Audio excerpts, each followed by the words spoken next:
Mark Twain was an interesting fellow. He actually brought a lot of wit and wisdom in his day to the culture, and he brought a lot of his sayings and little southernisms, and he had a great impact in his days. An incredibly creative individual, somewhat unique and eccentric in many ways, and he brought understanding to his generation. He actually gave voice. He was like the voice of the common man in his day, and he would say things like, you know, the clothes really do make a man. That's why naked people have very little impact on society.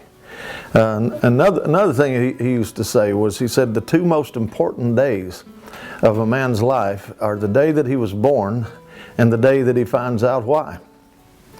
And in a generation where everyone seems to be trying to find themselves and find their place in the world and find their identities and really find out who they are, you know, I think it would behoove us to listen to Mark Twain and say the two most important days, and we start circling and singling out those two most important days, you will find the purpose of God and the desires of God all wrapped up in one reality, is that God does have a purpose. And He has a purpose for you as creator to be creative and reflect His image in your life. And I know creative people many times feel robbed when they see someone come along and they feel like, wow, man, I had that idea, or I should have written that song, or I should have done this, that. And a lot of times we really feel like we've missed something. But I want to remind you that the two most important days of your life are the day that you were born and the day that you find out why. And you don't have to miss anything. You actually can experience the full purpose for God creating you and putting you in your generation.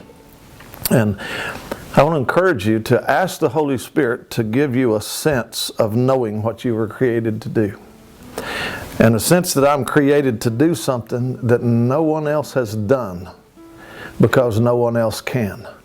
God created you that unique.